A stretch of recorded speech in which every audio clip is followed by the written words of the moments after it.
कभी कभी भगवान को भी भक्तों से काम पड़े। जाना था गंगा पार प्रभु केवट की नाव चढ़े। जाना था गंगा पार प्रभु केवट की नाव चढ़े। नमस्कार दोस्तों, मेरे YouTube चैनल मिजाज अवध में आपका स्वागत है। मैं हूं आपका दोस्त निखिल श्रीवास्तव। दोस्तों, आज हम बद्रीनाथ के दर्शन करने के बाद माड़ा गांव आए हैं, जो भारत का प्रथम गांव बताया गया है। इसके बाद यहां से तिब्बत सीमा शुरू होती है। महाभारत समाप्ति के बाद हस्तिनापुर के राजा युधिष्ठिर की प्रजा बहुत खुशहाल थी।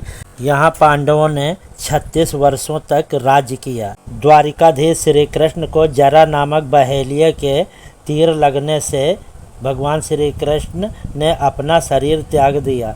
यदुवंश खत्म हो जाने के बाद अर्जुन वेद व्यास से मिलने उनके आश्रम गए और सारी बात बताई। तब वेद व्यास जी ने कहा, अब तुम लोगों को परलोक जाना चाहिए।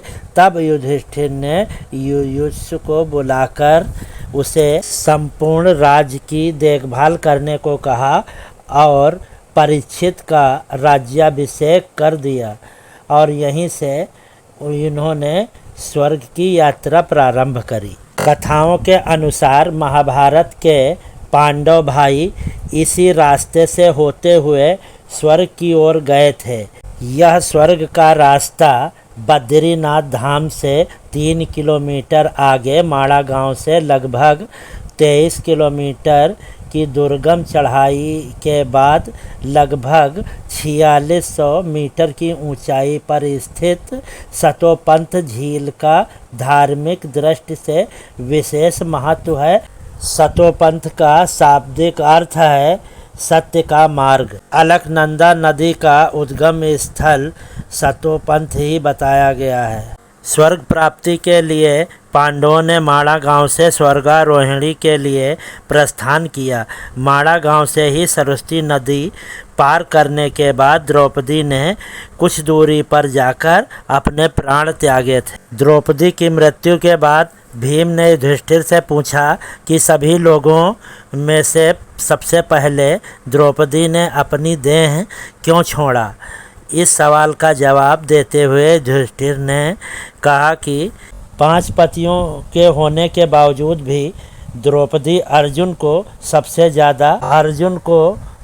ज़्यादा प्यार करती थी। इसी पक्षपात की वजह से वह स्वर्ग तक की यात्रा पूरी नहीं कर सकती। दोस्तों, आप देख रहे हैं यह स्वर्ग तक जाने वाला यही रास्ता है। इसी रास्ते से पांडव स्वर्ग गए थे और यहीं कुछ दूरी पर द्रौपदी ने अपने प्राण त्यागे थे। आज उस स्थान पर एक मंदिर बनाया गया है जिसे त्रिपुर सुंदरी द्रौपदी के नाम पर समर्पित यह मंदिर अभी आपको मैं यहाँ दर्शन कराने वाला हूँ। आप देख रहे हैं यह स्वर्ग का रास्ता और यहीं पर द्रौपदी जी का मंदिर है। दोस्तों, यह मंदिर देख रहे हैं, इसी स्थान पर द्रौपदी ने अपने प्राण त्यागे थे। यह मंदिर बंद है।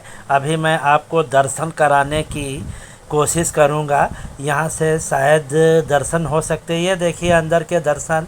यहीं पर देवी द्रौपदी ने अपने प्राण त्यागे थे और यहीं से द्रौपदी की मृत्यु के पश्चात 5 पांडवों ने इसी स्थान से आगे की यात्रा फिर से प्रारंभ करी।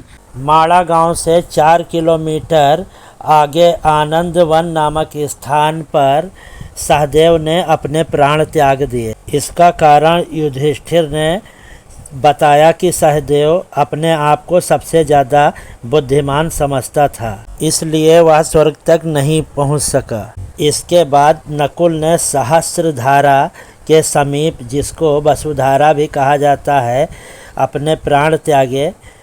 इनकी मौत का कारण इनके भीतर पनप रहा अपने आकर्षण व्यक्तित्व को लेकर अहंकार था। इसी कारण वह स्वर्ग तक नहीं पहुंच सका। नकुल की मृत्यु के पश्चात अर्जुन ने चक्र तीर्थ नामक स्थान पर अपने प्राण त्यागे।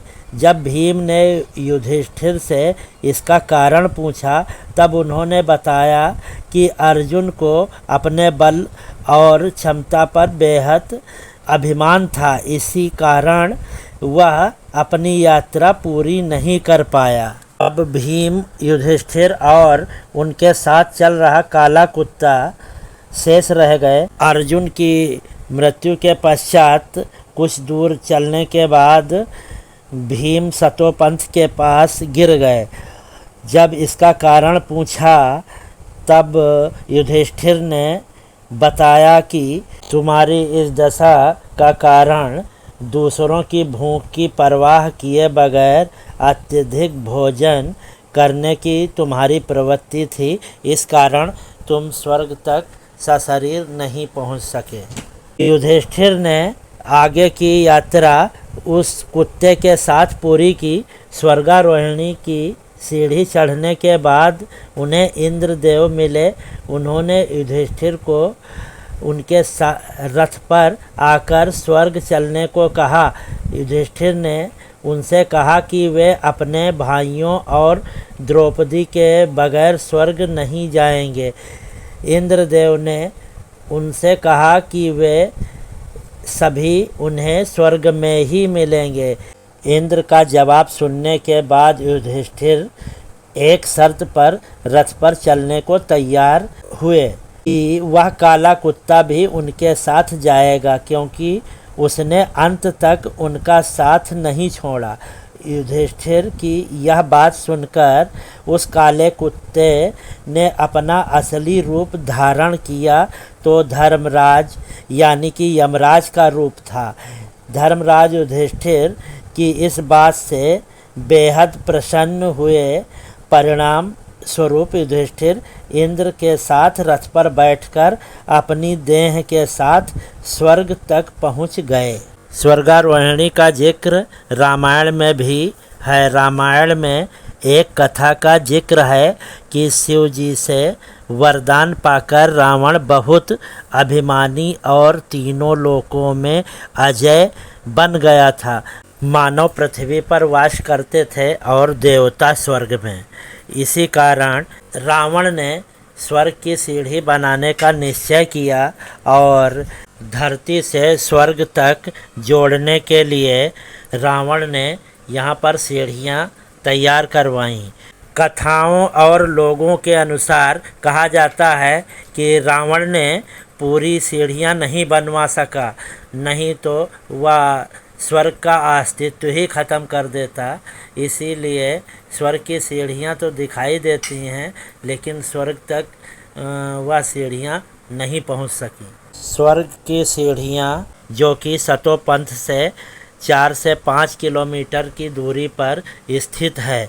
जो लोग यात्रा करते हैं सतोपंथ की और वहाँ जाते हैं, उनका कहना है कि वहाँ स्वर्ग की सीढ़ियाँ दिखाई देती हैं। स्थानीय लोगों के अनुसार त्रिदेव ब्रह्मा विष्णु महेश एकादशी के दिन इस सतोपंथ झील में स्नान करने आते हैं और तीनों देवता इस झील में अलग अलग कोनों पर खड़े होकर पवित्र डुबकी लगाते हैं। कहा जाता है कि यहाँ झील त्रिभुज के आकार में है, इसलिए धार्मिक ग्रंथों के अनुसार सतोपंथ में जब तक निर्मलता व स्वच्छता रहेगी तब तक ही उस झील का पुण्य प्रभाव रहेगा, अन्यथा इसका अस्तित्व समाप्त हो जाएगा।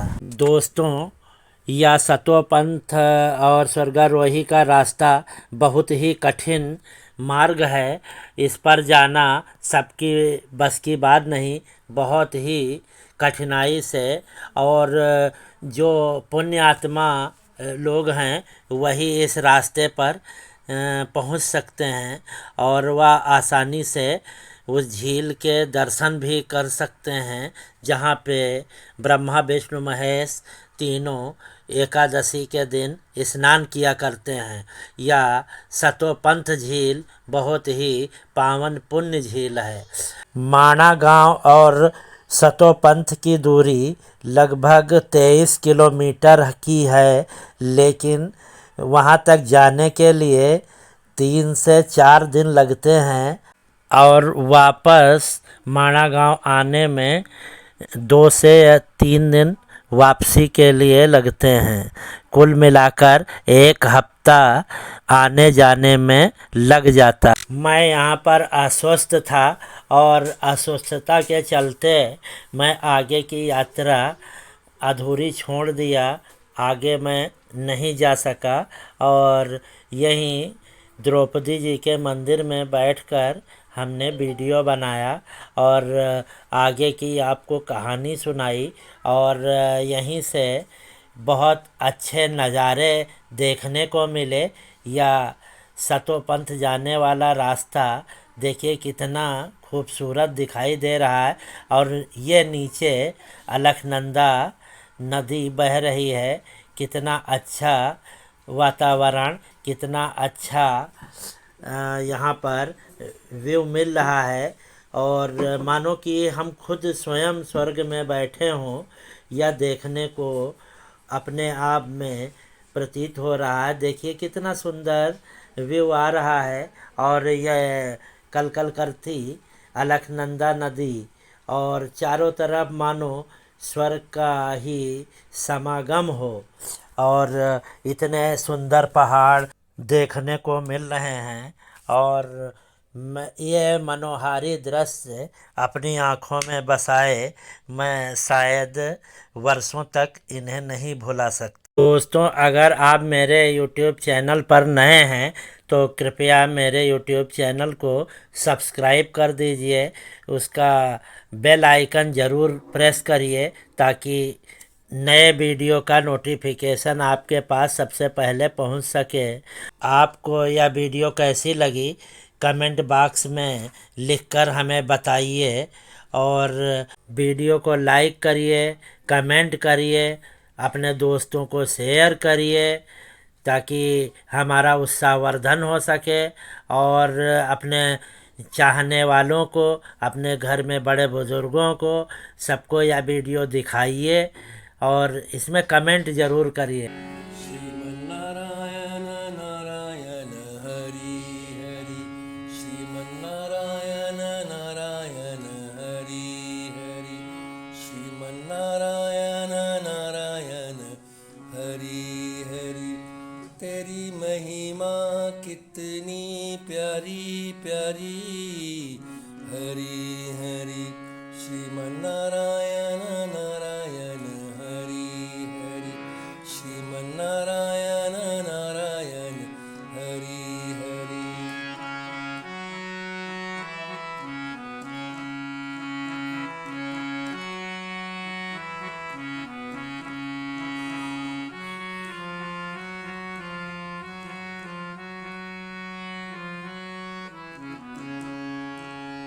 तेरी महिमा कितनी प्यारी प्यारी, हरि हरि, तेरी महिमा कितनी प्यारी प्यारी, हरि हरि, श्रीमन्नारायण नारायण हरि हरि, श्रीमन्नारायण नारायण हरि हरि।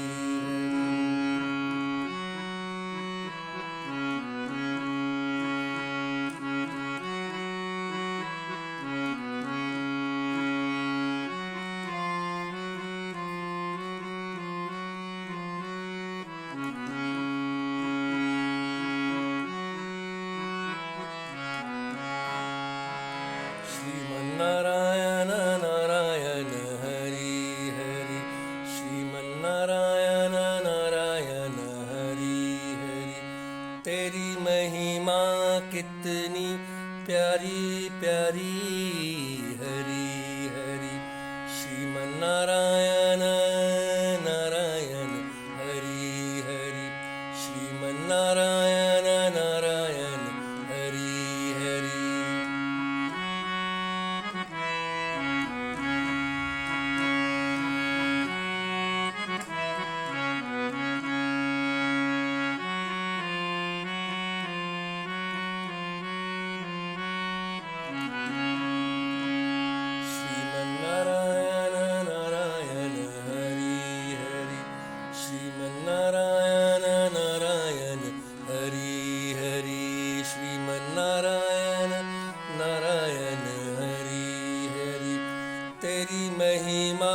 कितनी प्यारी प्यारी हरि हरि श्रीमन्नारायण नारायण हरि हरि श्रीमन्नारायण नारायण हरि हरि श्रीमन्नारायण नारायण हरि हरि श्रीमन्नारायण नारायण हरि हरि श्रीमन्नारायण नारायण हरि हरि श्रीमन्नारायण नारायण हरि हरि तेरी महिमा कितनी प्यारी प्यारी हरि हरि